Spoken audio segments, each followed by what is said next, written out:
Now, I don't know how epic, I don't know how fantastic, I don't know how legendary anybody's life is, let alone Norma Jean slash Marilyn Monroe's life was, to depict over the span of 3.5 hours. Now listen, I know the thing to go to today, everybody's getting on the fucking bandwagon as far as making a series out of everything possible, or mini docs, or mini series with 4, 5, 6 episodes minimum out of anything possible. If you're gonna make something 3.5 hours long, if that's laid out on the table, as was via Plan B Productions, which Brad Pitt of all people was involved in, meaning he had a hand in the making of this movie and bringing it to film and or Netflix exclusively. One of the first things that gets plopped down on the surface of the table is slap 3.5 hour film about the life and times as depicted by the author of the book, the novel this film is inspired by, of Norma Jean slash Marilyn Monroe. What do you guys think? If I'm at the table, if I'm one of the deciding factors of we veto yes or no to making this film a reality, you hit me off first with 3.5 hours, I'm like, I'm out of here. No. Or get this shit off the table, come back when it's down to 2 hours. No one needs a 3.5 hour film, let alone a quote unquote biopic or a alleged depiction of someone's life, even if it's Norma Jean, Marilyn Monroe, etc., etc. Because the funny thing is too, if you look online, let's say on Instagram, this probably don't mean much. I get it. But it does say something about the legacy. Now, there's no debating. Iconic, legendary, still brought up in conversation, I'm sure. There's still people alive. I don't know. When she was popular, what was it like? She passed in the 60s, I think, right? Yeah. I don't necessarily think there's anybody that was a huge fanatic of Marilyn Monroe still alive till today. I could be wrong. Correct me if I am. Feel free. But to say that she's so iconic like that, I don't know. Because on Instagram, at least, I think her official page only has 1 million followers. Now, I know anyone to have 1 million followers on Instagram is a big deal. But then when you compare that to like the modern day iconic figures, it hurts me to say iconic, but there's no debating they're iconic. A la Kardashians. Any one of them. But if you go with Kim, I think she's at like 70, 80 million fucking followers on Instagram alone, right? And so many other big name A-listers that got like not even in the hundreds, maybe there's definitely somebody in the hundreds of millions on Instagram. I forget who, but you know what I mean. In the multiple count of millions of followers. Marilyn Monroe, who's been around for so long and has inspired so many women after her, at least for her looks and for her legacy and such too, only had 1 million followers in comparison. So maybe the legacy is perhaps dying down or not so fondly remembered as we discover more and more about her past or what she did or allegedly what happened to her too, or how victimized she was in Hollywood at the end of the day. It seems like, according to the film and or, according to real life accounts. But all that aside, it makes you wonder, 3.5 hours for a film like this, is it worth it? Is it primarily worth your time to invest in watching it for the whole start to finish 3.5 hours total time? We're going to answer that now with this review. Along with that, we're also going to answer, because this is nominated for an Oscar, and I think it's only one to date, so it's too late to add any more nominations to it, but it is currently nominated for Best Leading Actress in terms of Ana de Armas, her performance as Marilyn Monroe in this film Blonde. Is this film worthy of any sort of recognition, let alone an Oscar nomination for Best Leading Actress? Because that seems to be the only point a lot of people like to say this movie is salvageable only because of and due to Ana de Armas' performance as Marilyn Monroe in this film. There's a lot that they're getting with Blonde. Again, I'm not a Marilyn Monroe fan. Maybe you're not, maybe you are, whatever. I'm not here to argue that. It was alluring. It was appealing.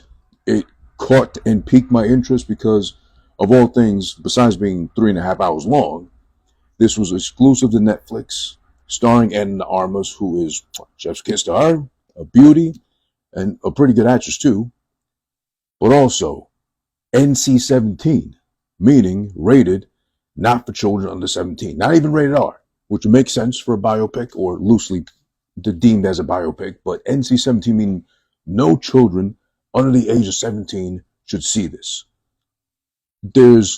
I'd love to say there's one good reason why, but there's many reasons why no children under 17 should see this, even though kids nowadays grow up way too fast, as is already. But that's the allure. That's the hook. That's what, hooks you and reels you in to even watch this and be like, okay, NC-17, that means this shit goes crazy. This shit goes dumb hard. What am I going to fucking watch? What am I not going to be able to erase from my brain after watching this thing? 3.5 hours, really intense and grotesque and whatever else. The biggest problem I have with this film, first off and foremost, is that it's based off, as I'll describe and I quote right now, it's based off Blonde, a novel written by Joyce Carol Oates back in the year 2000. Joyce Carol Oates, what she did was, and she even says herself as an author, she literally took the life and times of Marilyn Monroe, as little as we know and whatever was documented from back when she was alive. She took what she felt was the most juicy, the most salacious parts of Marilyn Monroe's life and rewrote her whole life story from start to end as she saw fit, meaning I see Marilyn Monroe as one way. This is what I heard. This is what I read about her life. This is, these are based on the stories, the urban legends that she may have been involved in, whether she did or didn't do whatever she was shown as doing or being a victim of throughout this film. This is what I see happening or having happened in the life. I put into a book because there's still a ton of Marilyn Monroe fans obsessed with her legacy out there back in the year 2000. Boom, here you go. Blonde, a novel. Because right here, quote, at its core, Blonde is based on a work of fiction. Author Joyce Carol Oates published a book, Blonde, a novel, back in 2000. And Oates, Joyce Carol Oates, makes it very clear that while the subject was real, meaning Marilyn Monroe was an actual living person, tangible to the touch and shit, her book, Joyce Carol Oates' book named Blonde, a novel, is a work of fiction. Joyce, quote unquote, reimagines one of America's most enduring icons in Blonde, a novel, according to the Amazon description, noting that it's a dazzling fictional portrait of the intricate inner life of the idolized and desired movie star as only Joyce Carol Oates could paint it to be. Meaning, again, in simpler terms, besides that direct ass quote, meaning, I envision Marilyn Monroe in this book I wrote as one way and one way only. I have no proof. This is an authorized biography. I don't have the consent of the Monroe estate to do so. But here it is. For everybody out there who can read or is learning to read and wants to read some bullshit about how I felt one person lived their life, here it is for you. Here's how I felt Marilyn Monroe lived her life, and this is what her legacy should be. So unfortunately, a lot of people give credibility to books in this case. Listen, a lot of celebrities, a lot of big names have, unauthorized biographies, the ones they don't consent to, the ones that get to be published, but then they're taken away immediately because, cease and desist, this is bullshit, they have to, talk it down, whatever, too. But that's what a lot of people look for because, of course, I'm a fan of autobiographies, meaning the person that the book's about had a direct hand in writing, he, she, it, and or crafting or putting it together, or like to do a lot now. They make notes, they got a writer assigned by the publisher. The writer writes in the sense of or the words of the person they're making a book about and present that to you as an autobiography. The easy way out too is now to listen to a book, with Audible and all that shit too. But I'm a fan of autobiographies. I like biographies too, but then how do you respect the source that's writing it, even if they got consent? Because then that means the person that it's about could just depict their own history as they choose, omit and leave out parts that they don't find to be so sexy or appealing or might be damaging to their persona or character, whatever. Oddly enough, however, I will have to defend this movie. You'll see when, where, and why, and hopefully you'll understand my why as the one to defend this in the most minimalist sense possible, because I don't agree with a lot of the film. I'm not here to say you should too. I'm going to try to brainwash you and convince you either.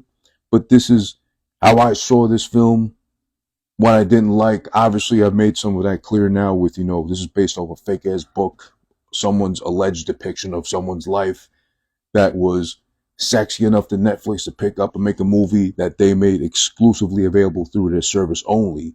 And it's out there now to watch. And now on top of that, this thing's actually nominated for an Oscar, which in all honesty, before I even get in depth into the film like that, I don't feel it deserves any sort of nomination. But at least it got the one nomination where it makes kind of sense, like, you know what?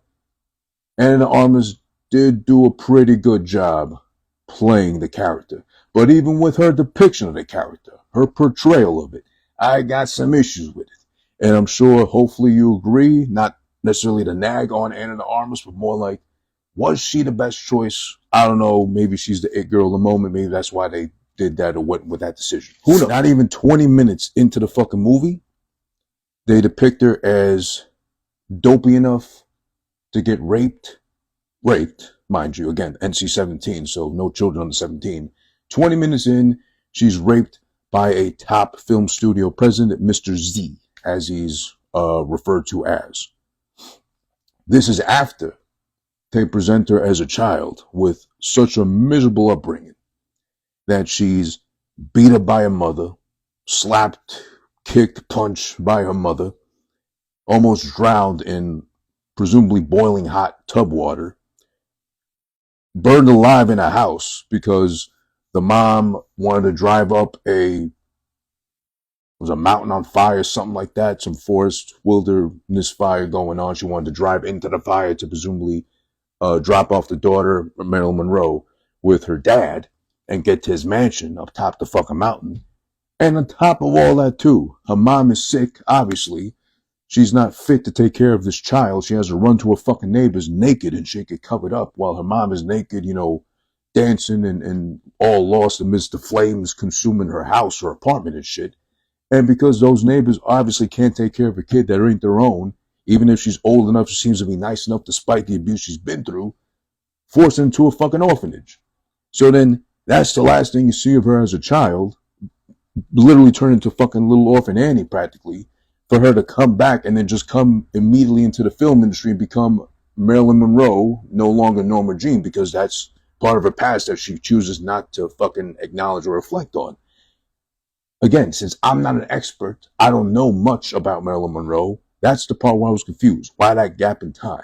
It's not like I want to see more, child abuse per se depicted on film, even though it's so well shot and so visually beautiful. I hate to say that as far as the depiction of child abuse is concerned, but that's the problem. That's where I'm kind of in two minds per se. The film overall is so beautifully shot and presented. It's really literally movie magic the way it's done and, shot and everything. But then there's the story, which a lot of times there's gaps in time. It doesn't make sense most of the time. And it makes you wonder, was this a hit piece of sorts against Marilyn Monroe? Was this what? Now, I guess this would have warranted me reading the novel before watching the movie or hand in hand do both. But was this a hit piece of Marilyn Monroe as in trying to take shots at her fucking legacy? Because there's so many times in this movie where she seems to be either too stupid or too inept or just too out of it, as later on, they show she's drinking, she's smoking, snorting pills and shooting up and all that too, doped up basically the whole time, to even make sense of what her life is or where she's going with said life and or her career. Because she gets married 3 times, she has daddy issues. Every man she's with intimately like that, she ends up calling daddy. Oh, and then by the way, back in the 40s or 50s, whenever that happened, she was in a throuple. Yeah, you heard right. Not a couple, a throuple, meaning a 3-way relationship. Primarily with her because she's a female. She was with 2 other guys. It was 2 famous guys' sons. I forgot, I wrote them down somewhere, I think, but one of them was like Charlie Chaplin Jr. The other one was some other famous guy's son as well. They just said, you know what?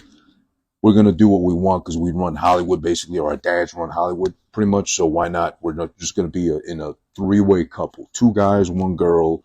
You got 2 holes. We're 2 guys with 2 cocks. We're not I don't think they did anything with each other to two guys, although a three-way couple would encompass that, I think.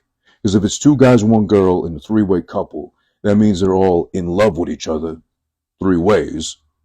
So they'd all, it's not, no, they'd all would consent to fucking each other, right? Unless they're really into just, we'll call it a throuple, but we really just want to fuck her at the same time, because that turns us both on.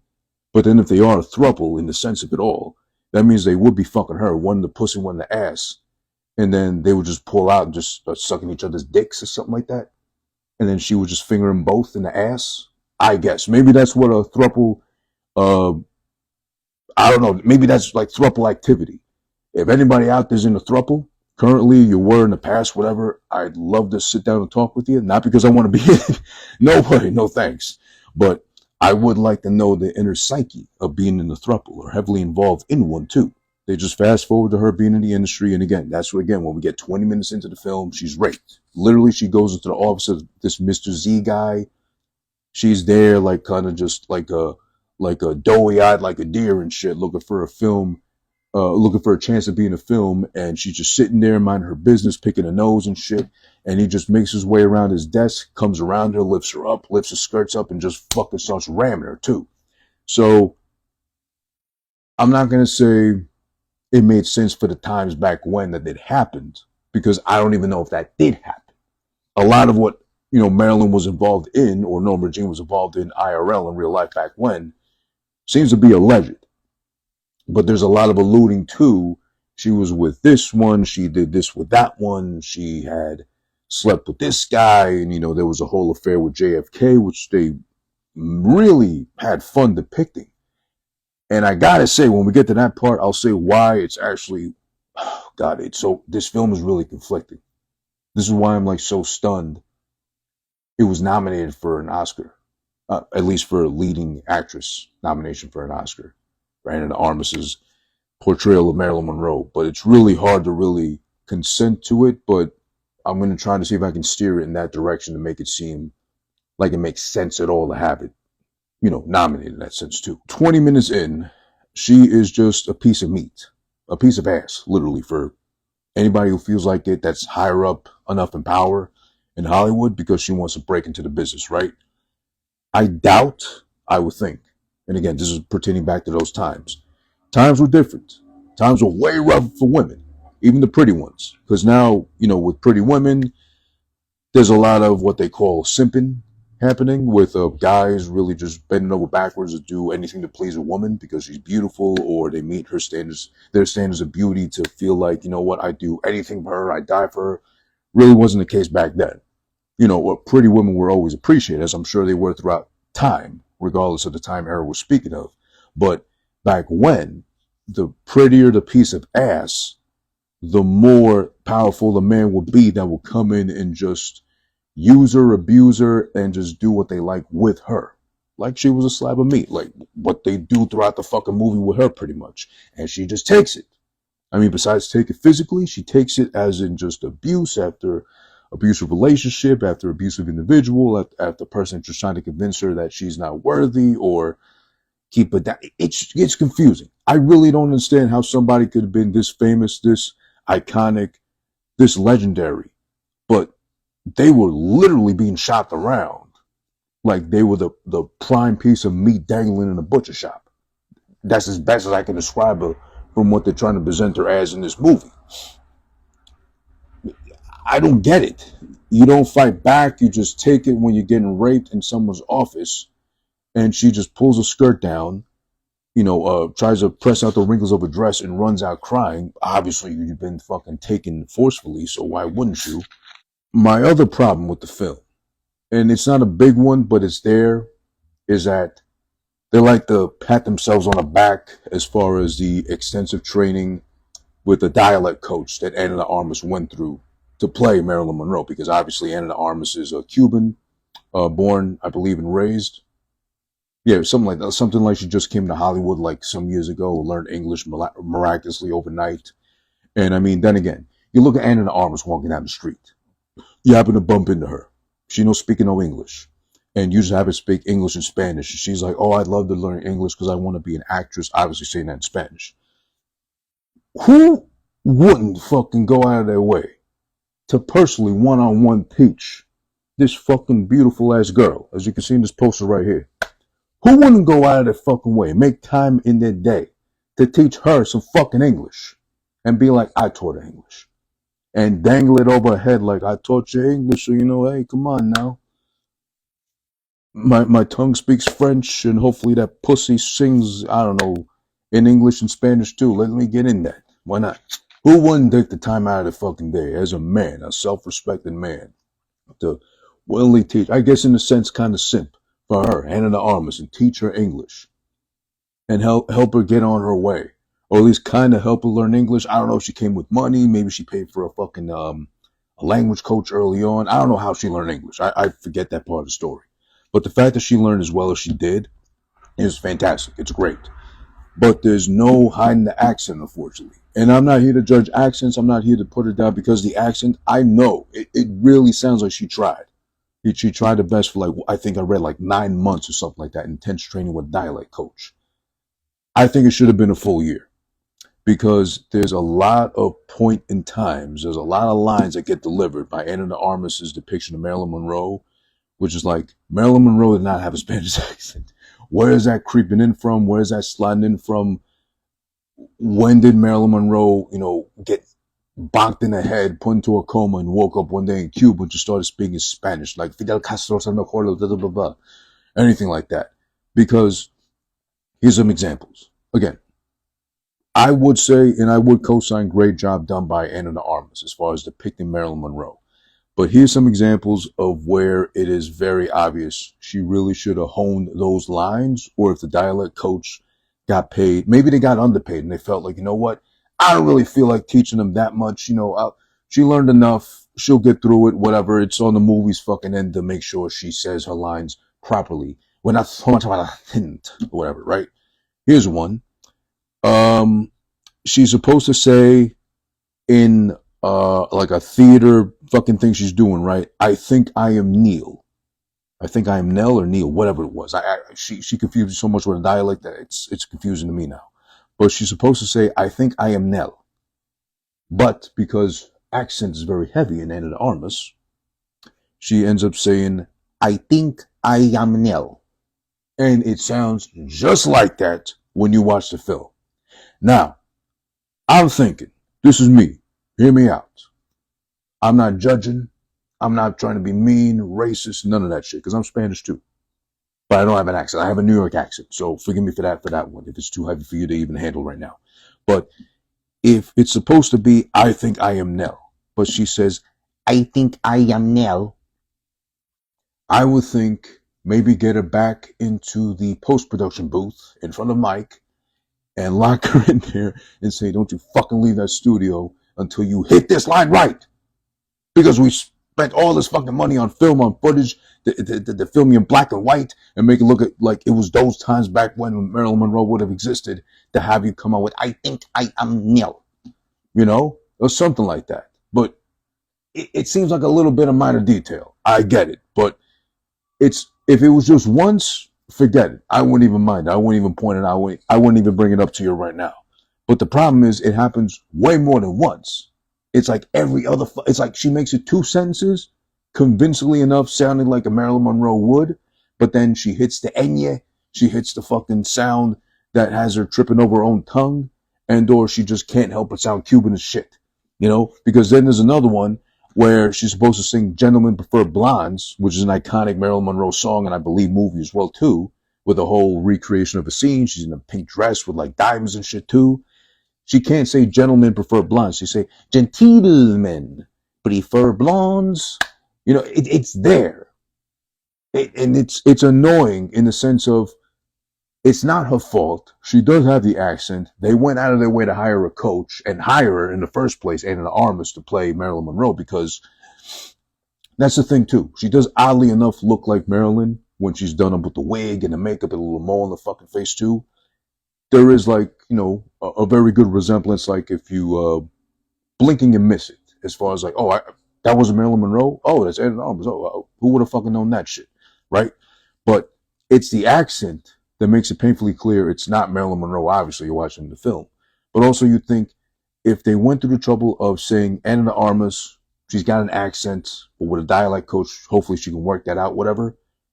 It makes you think, how do the fucking British do it? I get it. It's English with English. The Queen's English, getting stripped off of them, and somehow they sound so American. They sound more American than any of us would have ever.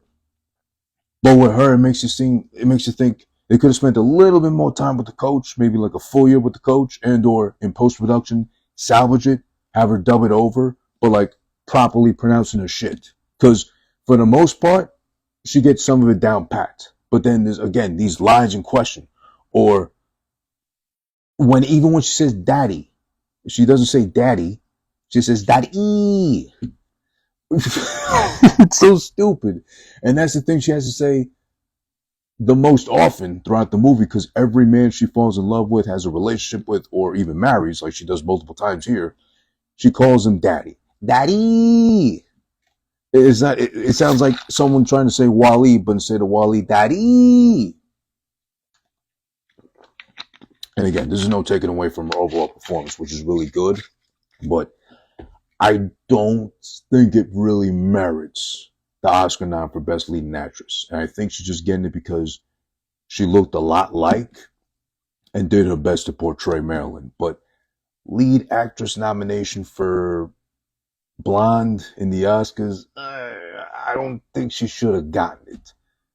But I'm not mad that she did either, because she did overall do great. It's just the accent part. It's just there. It's like, I'm not saying get someone white to do it either.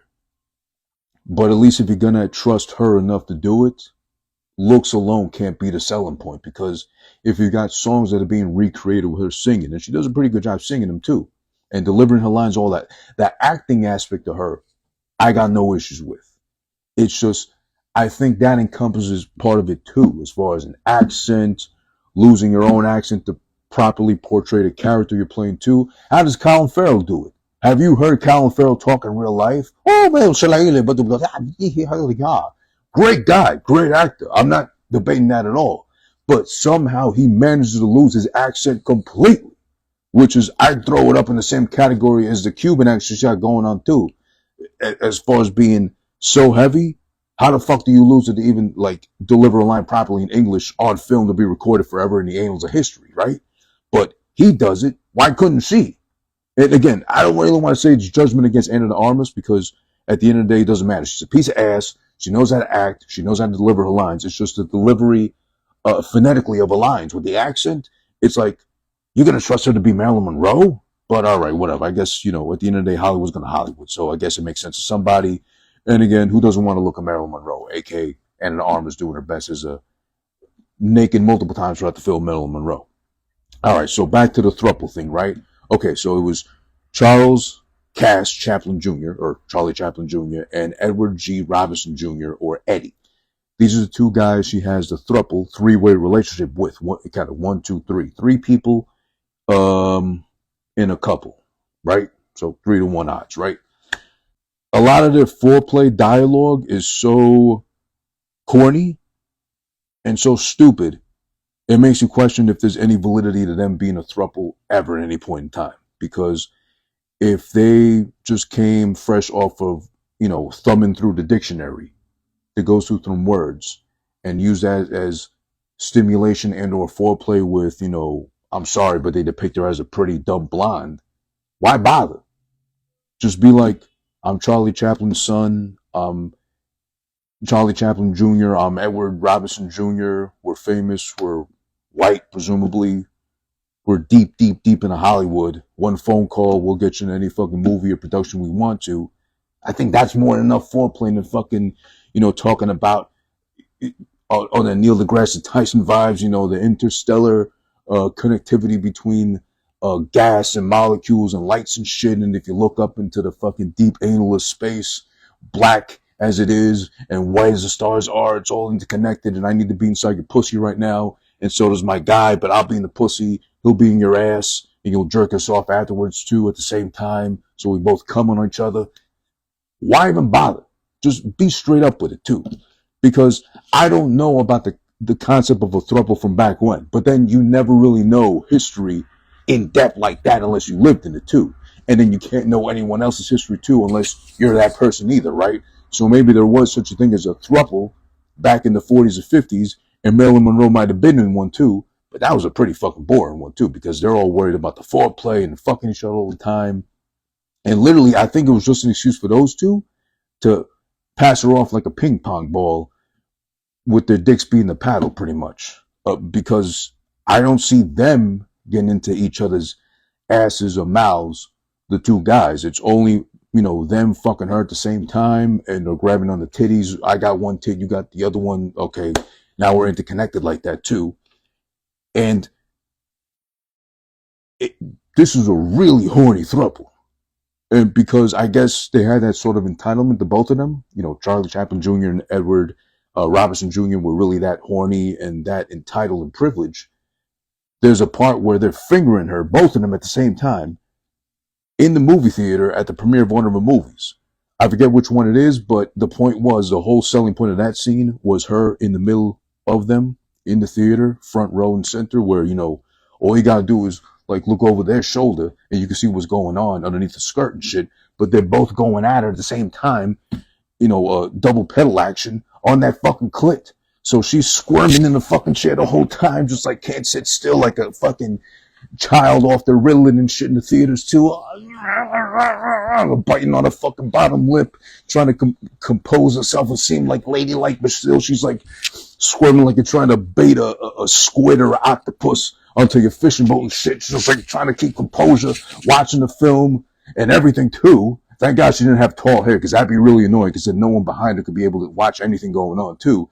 But then here's the troublesome part.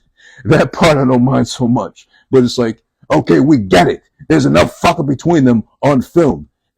These two are just throwing her around the room, fucking at the same time. Did we really need the finger banging in the theater, double finger banging in the theater scene at all? But then it weaves into this beautiful editing where, presumably at the point where she's just gushing, there's no way you get two fingers in you from two different individuals. You're not gushing. You're not erupting like a geyser would from your fucking pussy like that, like she does. They weave that into her orgasm, into the beautiful fucking cascading waterfall on the fucking theater screen. And it just meshes and just goes into the other so beautifully. It's movie magic the way it's done. And that's what I fucking hate about this thing. The editing, the transitions, the presentation, the visualizations of a lot of things here is so beautiful most of the time. So shout out to the fucking director. I forget his name right now, but he's like an Australian guy. He's done some other artsy looking films too, but this is the first kind of big one, I guess you could say he's done, excuse me. But job well fucking done on the editing. I mean, there's plenty more examples of that too. That's why I'm like so conflicted with this shit as far as the movie's concerned. But yeah, we got that. Then there's a couple of times she gets pregnant in the movie.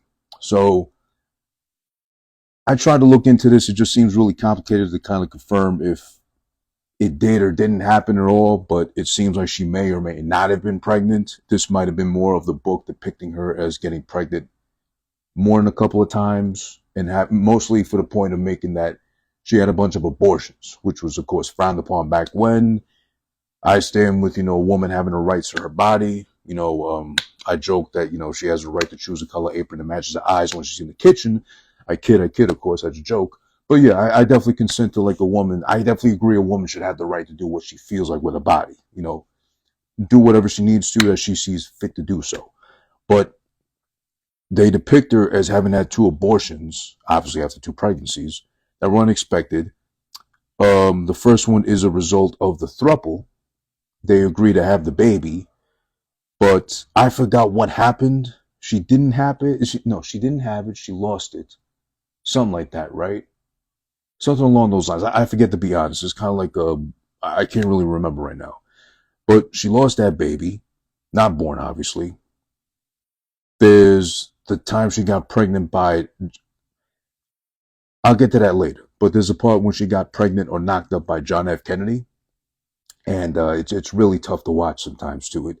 This is the first time a movie of any sorts in decades maybe has ever kind of like creeped me out or maybe wonder, why am I watching this in the first place kind of thing. But we'll get to that when we get to that though.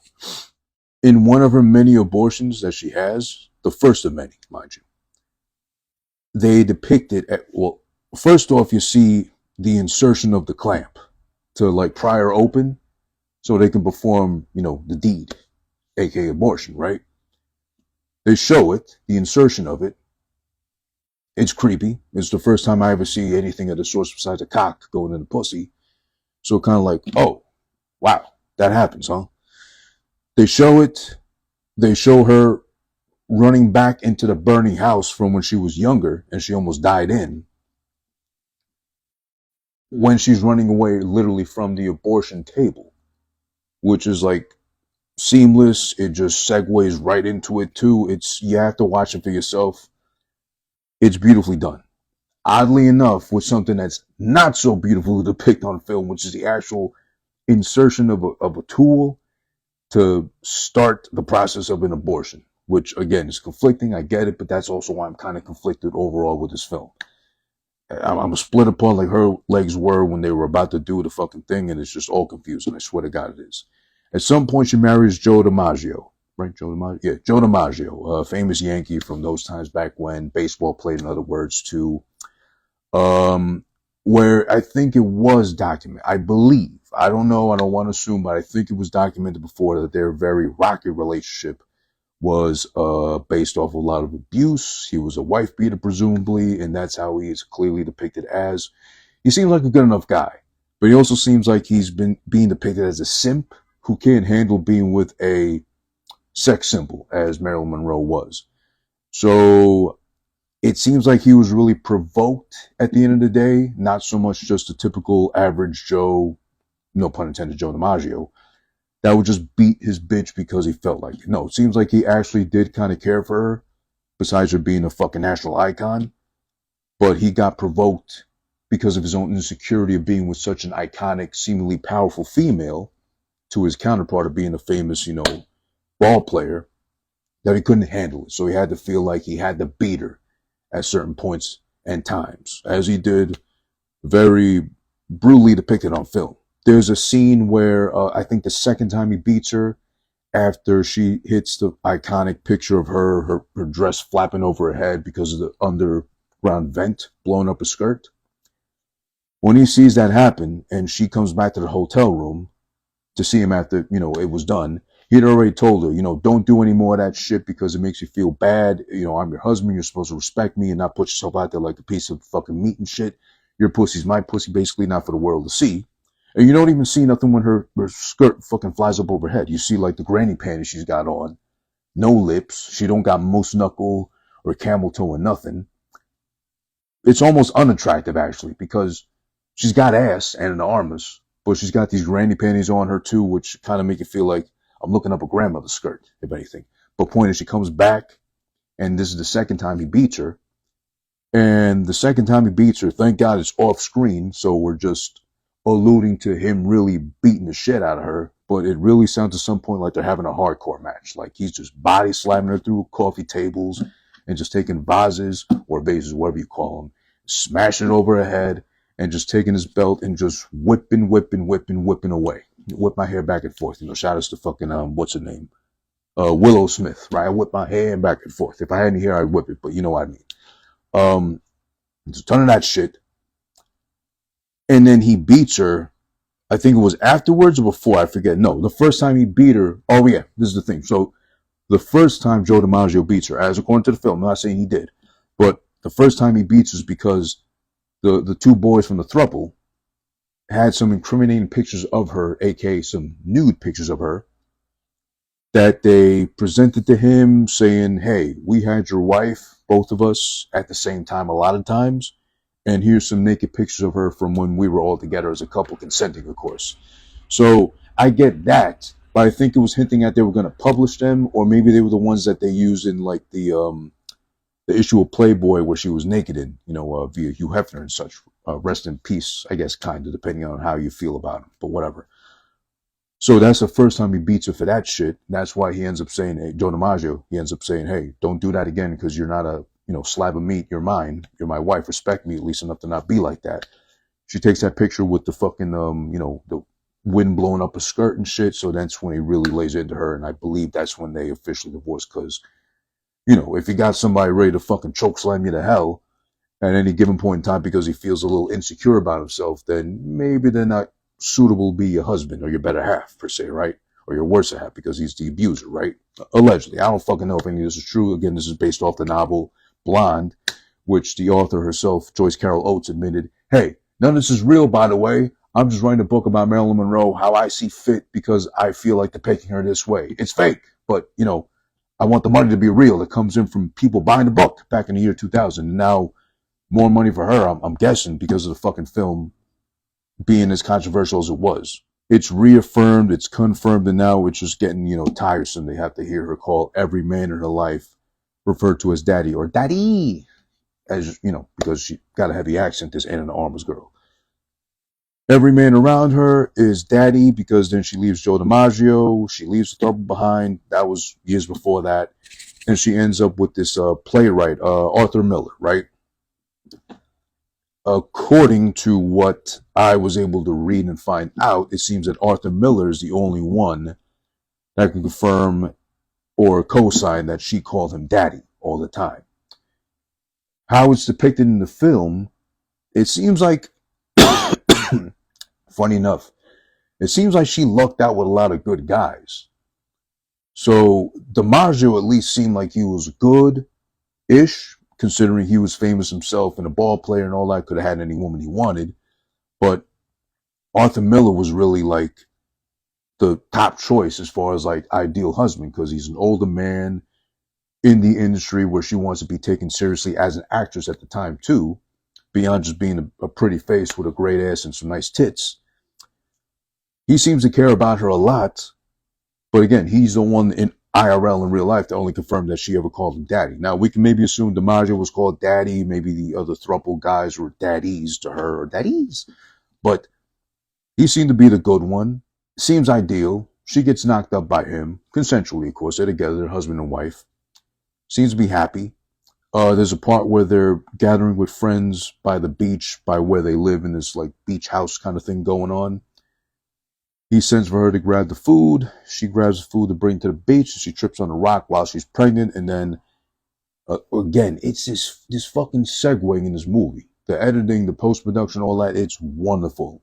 That aspect of it. But she trips over a rock. Her pregnant stomach hits another rock. It's blood all over her fucking stomach. Arthur Miller, the husband's running over to her to, save her. See if she's all right, if she's alive, basically. And from out of like the left and right side, there's a bunch of photographers or paparazzi swooping in with the big ass cameras from back when with the big ass bulbs and whenever they took a picture, right? That goes into fucking that part, her having to like just put all that shit aside, her falling on her pregnant stomach to have to go to a movie premiere. It's just done beautifully. The segue, transitioning, all that is beautiful. But then we get into a part which was made into a meme for a short while. I don't know how much it got shared like that, but I did see it pop up on my feed, and which convinced me to finally watch this thing, was the judging fetus scene. I got a big problem with this movie too because I think besides the fact of the author being compensated, or the author of the novel Blonde, Joyce Carol Oates, taking advantage of the fact that this is an iconic name. This is a legendary person she's talking about, and or retold her story about to her liking as she saw fit instead of what actually was documented as happening in Marilyn Monroe's actual life. She gets a movie made out of the fucking novel, which is a piece of fiction, and she's admitted it to herself, but she's like, you know what? My book was fake. I admitted it was fiction, but why not make it to a fucking movie? Go ahead, guys. Do what you got to do with it. Brad Pitt's calling, Plan B production. They want to make my novel into a fucking movie, even though it's really fucking fake and not at all true about Marilyn Monroe, most likely.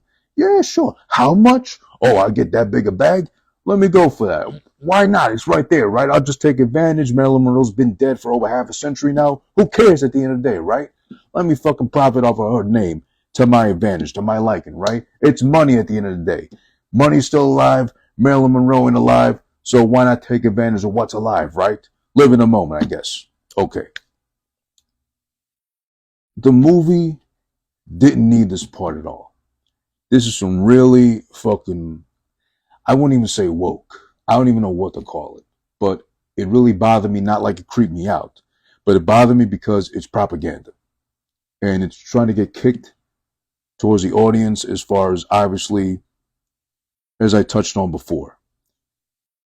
I feel that abortion, me speaking, is definitely up to a woman and her choice alone.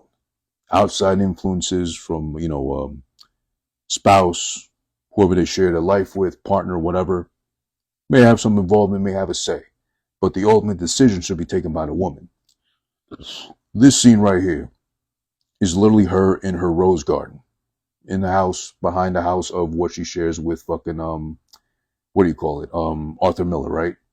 The judgmental fetus part is something that doesn't sit right or well with me, only because it really came off like preachy, like propaganda, like, abortion is wrong.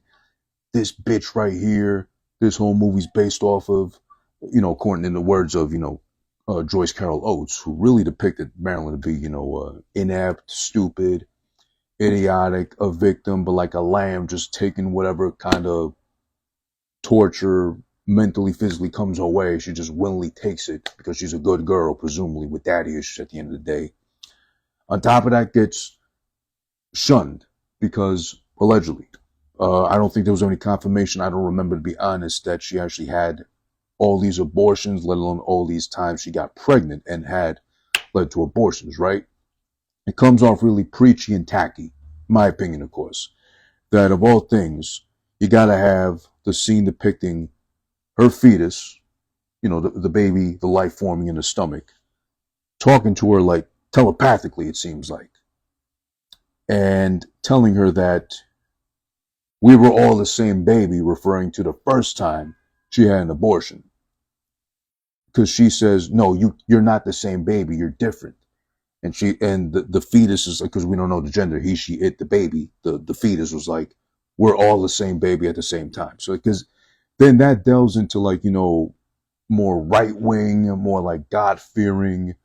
You take a life before it's born, you're playing God. How could you? You're disgusting. Wagging fingers in your faces and shit for it too. I don't like that shit, because that's propaganda that's trying to kick shit my way to make me feel guilty about how you interpret things to be. Life, philosophy, theology, whatever. It's just a lot of bullshit. I didn't like that part at all. I felt that could have been cut out, maybe depicted another way, but I really feel that was actually one of the most disgusting parts. Just because it's like insulting to me as someone who thinks one certain way. I don't think my way is right. I'm not saying that either, or my way is the end all be all. But it's more like, of all things, to have a talking fetus talking to me from my womb, telepathically to me, and wagging its finger at me like, you got rid of me the first time, but God said I'm coming back into your fucking womb the second time. It's me again, haha, part two. I'm gonna outlive that older fetus a little longer than I am now, hopefully, but it ends up getting aborted anyway. So the fucking morale lesson here that the movie feels like telling you or giving you, telling you basically abortion is wrong, you're evil, you're despicable for doing it, ends up being for nothing. Because then, what the fuck happens? Then she loses that baby too. There's another part where it keeps like piling on the mountain of shit that Joyce Carol Oates, the hating ass bitch that wrote the novel Blonde, the novel about Marilyn Monroe's life according to her, how she saw fit. And then the people making this movie and say, we'll make this movie based off the fucking novel because maybe low-key we don't like Marilyn Monroe either. The mountain of shit that starts to pile up as far as making sure she comes off as stupid, as inept, as useless, as brainless too, this Marilyn Monroe girl, is she's in the rose garden, she's cutting roses, she brings them back inside, she fills up a vase with water that's way too big for the roses she's cut. You can see that already. But because She cut him too short. She goes into like panic, freak mode, whatever. Her husband's there trying to console her, being like, hey, you know what? It's okay. We'll just get a smaller vase and, dump out the excess of water you feel in your dummy. Ha ha ha. Whatever, you're blonde. What are you going to expect? Anyway, too. It just depicts that they really take advantage of depicting her the whole time that she's really that stupid. Or she really was that much of a blonde and dumb, even though she wasn't even a natural blonde. That's the part two that gets you sometimes, but whatever. But the whole part of this movie where JFK is discussed and involved, that whole time should have been cut out the movie for the sake of that should have been a short horror film, the way it's depicted. It's edited beautifully. It's shot beautifully, as is most of this film. That's the part where I'm conflicted about because a lot of this movie is done and shot and produced and edited and put together so beautifully. It's just the story that sucks the life out of that magic they put on film, on the big screen, right? But then there's this whole thing with JFK. Because when they bring her in, they drag her in to see fucking JFK. He pulls her off a flight, detains the flight, so that she can get dragged in by his two big bulky bodyguards, JFK, bringing her directly to his hotel room. And here's the part that really kind of sells the point of the narrative, at least, of JFK was really dicking down Marilyn Monroe with his wife knowing full well he was doing so because she was seen as a lesser than part of the relationship of JFK and Jackie O, right? At least for those times. Because, it was a more male, eccentric, cult. You know what I fucking mean. But they literally drag in Marilyn Monroe by the arms, these two bodyguards, past a crying, sobbing head in her fucking hands, Jackie O on the couch outside the room. Really falling apart. The fact that, oh my God, my husband, the president of the United States, not only doesn't he love me, he thinks I'm a horse face, but now I have to sit here and consent and sit outside while he bangs Marilyn Monroe of all things. Because that's really what they're fucking doing here, right? They're dragging her into his hotel room, directly to his bed, so that he could pound Marilyn Monroe out while his wife is right out there just sobbing away. Nothing she can do about it because she's the ugly one. So she's got to deal with it because she married the president. So that's what comes in the bundle package of marrying, the president. You got to deal with what he's going to do, like presumably what, Hillary had to deal with when Bill was in office and, Monica sucked him off or I don't know, he skeeted on her, whatever the deal was too. Honestly, I don't think Bill should have been impeached or whatever they had done with him just because he slept around allegedly with an intern. But, because it's Monica. Not bad looking back then, but you know what I'm saying? Like, it wasn't really a big deal. How was that affecting us directly, the American public? But, I was young too. I was like 10 years old. Back then, it didn't make sense to me. Now that I'm older, it still really doesn't make sense to me at all. But I digress. So she's dragged into JFK's hotel room. Up until this point, it's like no one respects Marilyn. They all just want to fuck her, bang her, or beat her, it seems like. Except Arthur Miller. He seemed to be pretty good to her. But even he knew, like, she was getting so hopped up on everything possible, drugs, pills, shooting up shit, whatever, that I guess he just lost it because of that, right? JFK is no different. He's on the phone talking some shit about somebody telling him about, oh, we got all these allegations of you, molesting and or being too hands-on, grabby with like people, in your committee, females, obviously, of course. And he's on the phone the whole time. She's there sitting by him, hey, daddy, how are you? And everything. You don't give a shit. He's like, just puts the old ass phone right on his face, like puts it aside, like, oh yeah, baby, I've been looking forward to seeing you, whatever. First of all, they don't even do the JFK fucking accent, the voice that has been so loosely associated with JFK for so long, or all the Kennedys, like the era, the Bostonian, Northeastern accent that's always been loosely associated with the Kennedys era. I guess because now everybody's obsessed with doing the Trump voice. They forgot about the Kennedy voice, but whatever. I was kind of mad about that part, but whatever. So he barely gets off the phone for like a second to even acknowledge her being there.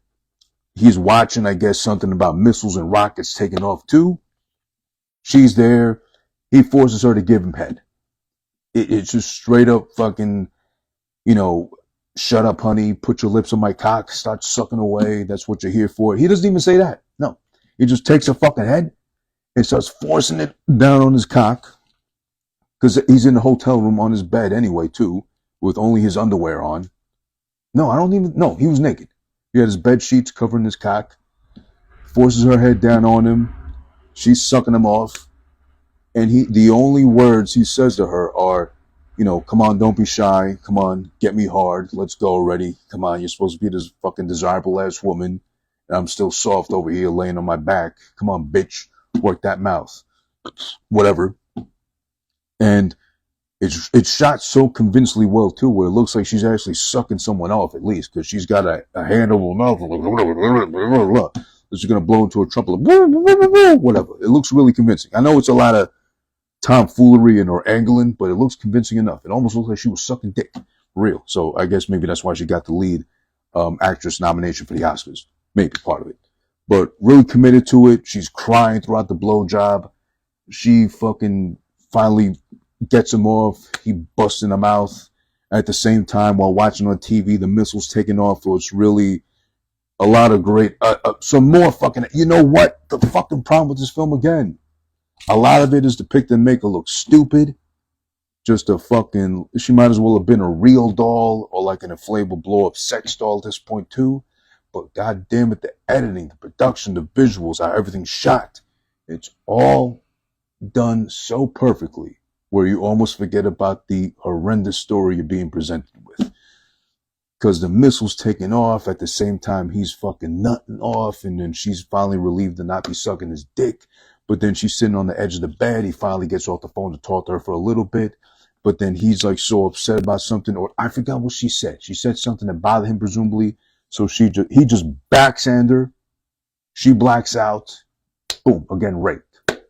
Just like that. This is according to the film, though. I'm not saying JFK raped her, but this is according to the film. Backhander, she blacks out. Next thing you know, she's waking up fucking bloody in bed and shit. This is why I'm saying this should have been like a short horror film itself. So she's taken back home. She's laying there in bed. She's thinking she's having a dream, but what's actually happened is that somebody busts into her home, which turns out to be somebody working for the president, to take her out of her bed and haul her into the nearest abortion clinic because, of course, the president, JFK, don't believe in fucking condoms or, you know, whatever might have existed back then as contraception and or let alone pulling out in time. He's just worried all about his. So the guy sent her to pick her up out of bed, take her by force to an abortion clinic, and again, we got another abortion fucking scene. With again, clamp insertion to the pussy. She's just thinking it's a bad dream. She's got to get shot up with something. She envisioned, she dreamed, she ran out of the room, a bloody pussy and everything too, made it out safe, and wakes up to herself thinking, oh, what a horrible dream. Of course, an accent. What a horrible dream I had. Wakes up and her whole fucking bottom torso, bloody, leaking, blood drip pussy. It's terrible the way it's fucking depicted. Oh my God. It's just, you know, yeesh. You know, it's just, wow. Because again, I was just taken aback by the insertion of the clamp to begin with. It was like, whoa, we're really showing that. Obviously, it's not her pussy and an Armas, but it's like, whoa, we're really showing that in depth. I get it, NC-17, but we got to show that. That might have been alone why it got the NC-17. Even with the head, with the blow job too, that was really convincing looking, and a lot of shit up until that point too. It's a strong R, but I'm guessing that pushed into NC-17 category. And it turns out, too, there was a really sick trick, again, according to the film, according most likely to Joyce Carol Oates, that the thruple guys, Charlie Chaplin Jr., the other guy, were playing on her this whole time. Because throughout the film, there's the voice of her seemingly dad narrating a letter he writes to her every so often to tell her about, like, updates about his life. Oh, I was too scared to come up to you when you were here. I saw you on this show. I saw you in that movie. You did great, whatever. My health isn't so great. So maybe soon enough, hopefully, I'll be able to see you. It turns out it was all a sham. It was one of the guys writing her letters all this time to make her think that her father was still alive. So then by the end of this movie, after she's been fucking used, abused, misused, proven to be nothing but a piece of ass with a blonde head of hair, fake blonde head of hair, and just pranced around town like the hot little piece of ass that she was, unfortunately, that's the point that drives her off the deep end. The fact that the letters weren't even real from her presumable father. He didn't even exist, it seems like, or who the fuck knows who her father was. She definitely didn't know what her father was. Her father. I mean, not the father of any of her potential children. Because she did know who the father of what would have been her children were, but none of them came to be the children because, of course, the film made it clear that she was heavy into abortion and she had all them done. And on top of that, a fucking talking fetus is judging her for what she did with her own body. But mind you, 2 of the times were against her fucking will. Or she got talked into the first time, and then the second time she literally got dragged out of bed and slammed onto a fucking abortion clinic table and said, okay, take that shit out of her. You know, scrape her clean of the presidential semen that was forced inside her to begin with. And then some in the mouth, so take it to a dentist and, you know, make sure the oral surgeon gets in there deep and, like, you know, cleans up. Because, you know, Kennedy can't have no fucking DNA spread around like that. Besides the fucking brains that got splattered on the back of the fucking Lincoln Continental he got shot in. R.I.P. I'm not trying to make jokes about that, but then, you know, in comparison, I don't know. I'm just saying. So the letters, the fake letters, is what drives her off the deep end. She can't take it no more. She just ODs on pills, as I believe was documented her actual way of death, suicide, ODing. And then that's it. That's all that's there to be said about fucking Blonde, the life and times of, according to Joyce Carol Oates, Marilyn Monroe in this film, based off a fake fucking book, a fictional fucking book, but somehow was supposed to be the life and times of Marilyn Monroe. Again, that is my problem, because I'm scared that now, if anybody just feels like pulling the Joyce Carol Oates and being like, let's say, for example, Michael Jordan, someone that maybe just doesn't like Michael Jordan or doesn't agree with everything he's done. It's like, you know what? Michael Jordan's a dick. So I'm going to rewrite his whole life story according to how I see fit. I'll just put it at the forefront. This is a work of fiction. This isn't an autobiography. He has nothing to do with it. This isn't an authorized biography. I didn't get consent. But I just felt like writing something based off how I see fit about Michael Jordan. This is my story. This is my story of him according to me. It fucking sells. Now let's make a fucking movie about the fake version of Michael Jordan's life because someone felt like telling it in their own way. That's my fear, because it becomes like an open door kind of thing to welcoming revisionist history, as in history is bound to repeat itself if we let it. But revisionist history is people taking control of history as they see fit, meaning if they don't like a certain aspect or what went down in the past, they omit that one part and only give you the version they like or they see fit. That's wrong, because you're supposed to know your history so you don't make the same mistakes in the future or in your own life, whatever. But if we get that, if we allow that to happen, then what's the point of existing? Because then your whole history can get scrubbed out according to how someone else sees fit, not even yours. You can tell yours how you'd like, but also someone else knows enough about you, and you have a bad split, you have a bad breakup, whatever. They can just be like, you know, I got the tell-all book to end this motherfucker's career because I'm going to tell this story according to how I see fit, and I got enough people believing me and enough people buying into it. The book, the fictional book, the fictional Netflix movie, documentary series, whatever. It just opens Pandora's box to all that shit, to just people telling history how they feel like telling history, not how it actually happened. Because, you know, artifacts, fossils, all this shit we discover from ancient civilizations and shit, what's the point then? Because someone's going to say, you know, oh, styrofoam, plastic, you know, someone just forgot to power blast, you know, the grandmother's vase from back in the shed. So how do I know that was really pertaining to that person? I'm saying it's a lot more deeper than that, but obviously that's my concern. But again, I do want to give a shout out to the director of the film, Andrew Dominik, from Australia, for the fact that even though the story was all over the place and based off a fake ass book, a fictional book, The movie could have really been that much worse if it didn't have his creative eye behind the lens, because holy shit, again, the production, the editing, the transitioning of all the shit going on, mwah, mwah, chef's kiss to him, beautifully done. That alone is what saves this movie from being absolute trash. Now, do I feel the movie's good? Hard to say.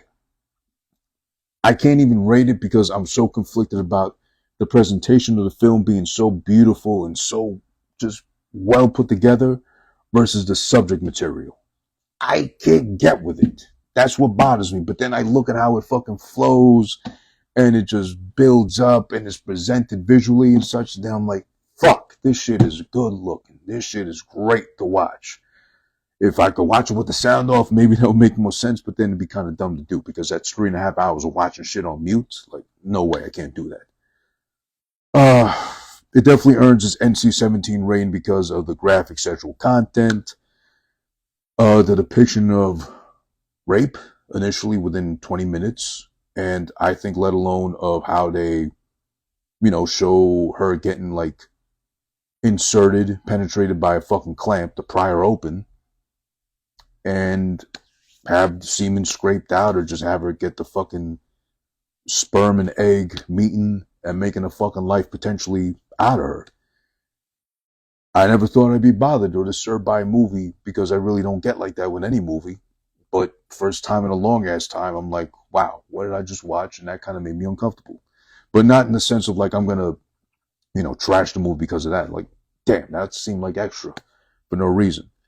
And also my biggest complaint is that 3 hours. Why? I think I might have said 3.5 hours this whole time, but I meant to say 3 hours. Well, close enough to 3.5 hours. It's like, why the fuck does it gotta be this long? That's a lot of fucking work to do for like telling a fake ass story according to one person about somebody that actually existed, but their whole history and what went on with them is really hard to pinpoint the finer details and inner workings of what did happen, what didn't happen, what allegedly happened, what was written about in the book, just to make it seem like Marilyn was that stupid or dumb or that much of a piece of meat where no one cared about her except whoever she called daddy for the time being, or whoever she was with, or getting judged by her fetuses and shit, of all things. I would say, finally, in conclusion, artistically, this film is vital. Because I think this is one of those masterclass kind of films of just saving a story from being absolute trash and or having the movie end up being absolute garbage via the editing, via the production, via the visuals of this whole thing. Because again, there's points of the story that's told beautifully and saved by the editing, the swooping in. Like I said, she's getting fucking double fingered by two guys in the theater. She's ready to gush, explode like a geyser pretty much. But then at the moment of her big orgasm, that flows into her superimposed over the waterfall on the movie they're watching on the big screen. And it's beautiful. It's beautifully fucking done. That's one example. When she's leaving the abortion clinic table the first time she's getting forced into an abortion, she runs into the hallway and she runs back into the burning house that she was in when she was younger, seamlessly. No fault in editing there. It's beautifully done. There's a ton of that shit being done throughout the film. And that's fucking Andrew Dominik's genius at work, the director of the fucking thing. So again, chef's kiss to him. Job well done. Artistically, I say this shit deserves to be nominated for a film. So best cinematography, best visuals, throw it up there. Absolutely. Even though a lot of the visuals are very hard to watch, for the sake of the film, the mastery put behind it. Yes, absolutely. Does it deserve best lead actress nominations for an Oscar? I'm kind of caught in the middle. She did a good job. She acts very well. She's very dramatic, as every Spanish woman does. But, well, I mean, she's nominated anyway, but I don't know if it was really the right one to give to her. Does she save the movie? She's not enough to save it. I think it's a joint operation of her acting, which is very good, and the actual production, the visuals, the movie magic brought to you by Andrew Dominik that saves this movie from being absolute trash and filth to, you know what? That wasn't that bad of a watch. Some parts are like, oh, hey now. But for the most part, you sit through it, it's like 3 hours of like, you know what? I never have to watch that again because I don't buy any of it. It kind of makes you think, wow, how can they depict anyone to be that stupid potentially? But then again, it's Hollywood. You'd be surprised at what they do otherwise. But it could have been a lot worse with a less capable director and a lesser performance if it wasn't for Anna de Armas doing her thing, even with the heavy action and all. But still, that's what I got to say about Blonde. I say, you know what? It just edges over the line of this wasn't so bad. It's not great, it's not good, but it's meh. Let's leave it at that. Blonde 2002 exclusive to Netflix. So you got to have Netflix. You got to be subscribed to Netflix. So no password sharing on your Netflix to watch Blonde. Yo, it's over. All right, it's over. It's over. Move the mic. Move the mic. Thank you. All right.